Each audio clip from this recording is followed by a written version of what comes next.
Tonight, we examine the implications for the economy and what comes next. We're now joined by Dr. Bertha Bangara Chikadza, President of the Economics Association of Malawi and a senior lecturer in macroeconomics at the University of Malawi. Welcome to you, Doc, and a very good evening. So let's start right in the beginning in terms of just the significance of this particular development. How significant is the failure to secure a new IMF program at this stage, particularly as Malawi's economic recovery? Thank you so much. I think to put it in perspective, initially this was a scoping mission. So the IMF came just to first understand how the economy is performing, what is on the ground. And so through the scoping mission, it was meeting the stakeholders, Malawi Confederation of Chambers of Commerce and Industry, representing the private sector. It also met some other public sector officials, but also other business people in the economy, just to understand what the government is saying vis-a-vis what is really happening. So this is mostly like a pre-IMF ECF meeting. Before the program or before discussions of ECF, the IMF come just to understand everything that is happening on the ground. Just like you highlighted, we have high inflation. Even though inflation is going down, it's going down slowly because non-food inflation is still high. When you look at the debt levels, they are still extremely high. You look at the fiscal space, it's not there. So the IMF had to come and understand when we're talking about the economic recovery plan, what is it that is in there?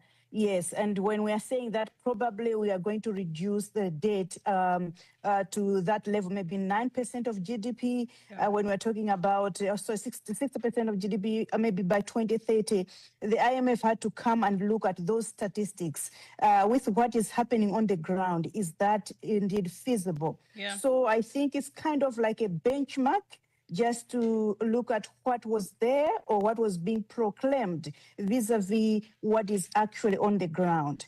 After this, then the IMF is going to go back and probably try to understand what they have found and maybe now draft a program that is maybe in line with what they have found. To help us, Doc, understand that program that will ultimately, as you say, be drafted. Perhaps help us unpack, what the main economic challenges are. You spoke, of course, about high inflation. You talked about a rising debt. How are these pressures affecting households and businesses on a day-to-day basis? Perhaps also just give us that sense of clarity. Okay. So, like I said, this is like a scoping mission, and then the IMF emphasizes on an agreed path that the economy should own, not an imposed path, because when we look at the problems that the country is facing, if we start imposing things, then maybe things will not materialize and the economy will not be on track.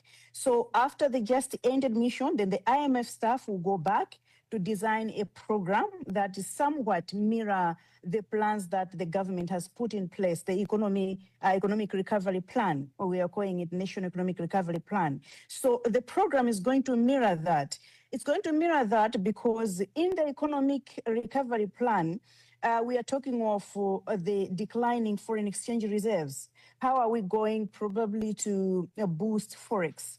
How are we going to reduce the borrowing that the country is suffering from? We are talking about high debt.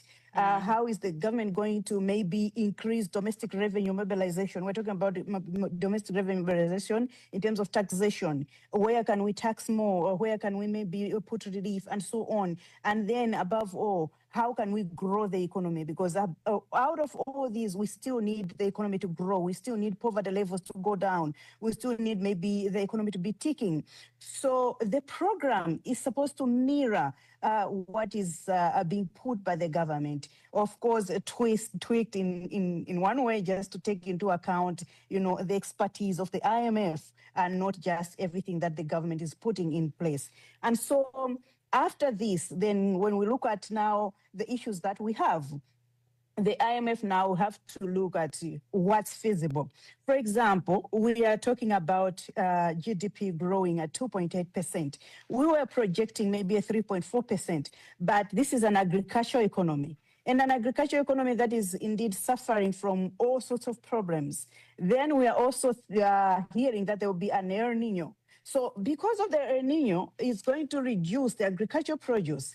We cannot even talk about now growing the economy, because even when we talk about taxation levels, well, they might go down because maybe production not happen as it was supposed to be. So IMF now look at all these problems and then the things that we thought we can do. And when we look at these, then they will go back and say, is this feasible? And probably maybe watch and wait and see what can happen in the next phase. And just in terms of what is feasible, I mean, without the IMF support, what options does the government of Malawi have, to stabilize the economy? And perhaps, secondary to that, if you were to then advise the government of Malawi, what would be your top 3 economic priorities, I would say, to restore confidence and also, of course, to stabilize the economy?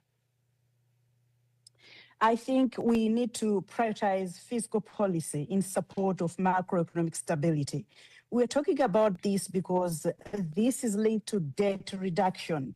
The moment we put in place a fiscal policy that is working, we are cutting on unnecessary expenditure. We are maybe cleaning our wage bill. We are not spending anyhow. We're not purchasing unnecessary vehicles. We're not, just spending anyhow. I think that should actually reduce the amount of debt that we're accumulating, because we will be cutting down costs. And then we should implement a revenue-based fiscal adjustment.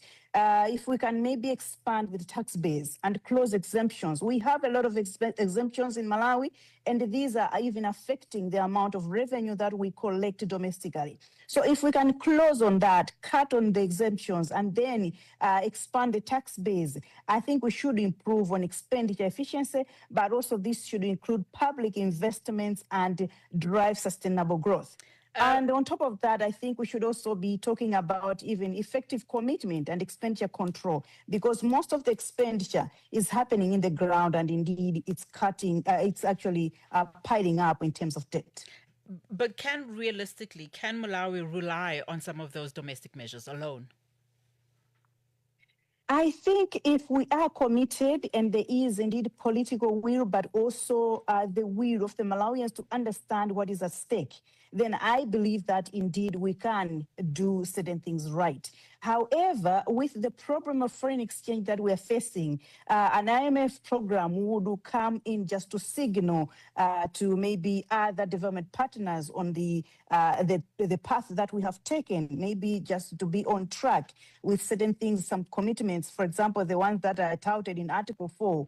If maybe those can be signaled, probably the pressure on the exchange rate can be reduced, because the development partners maybe can pump in some development finance into the economy. However, as a country, I think we should be thinking now on long-term terms, because we should be thinking of long-term solutions. We are not just thinking of maybe donor support and everything.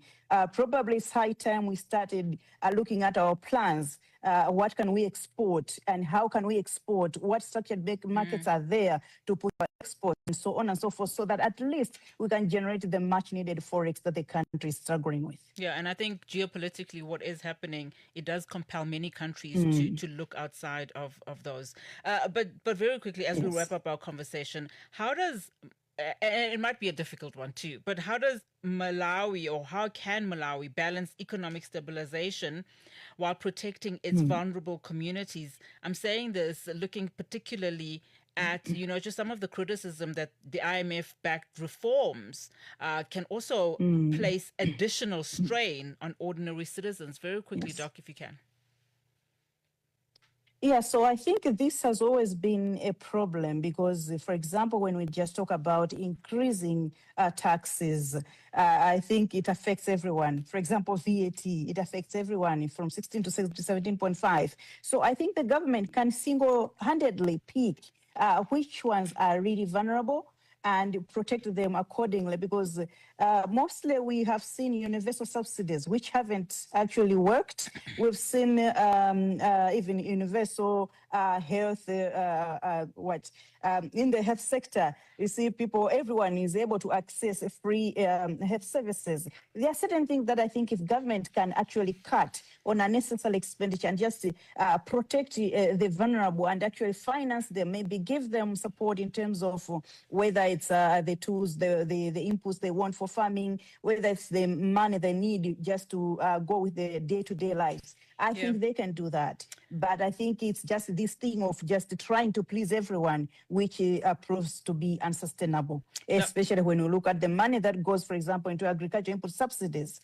Most of those people who benefit from there are not the vulnerable. So I think government can actually do this part while at the same time be able to commit to fulfill whatever the IMF is actually asking. Well, Doc, thank you so much for your analysis. Really a pleasure speaking to you this evening, Dr. Bertha Bangara Chikadza, President of Economics Association of Malawi and a senior lecturer in macroeconomics at the University of Malawi.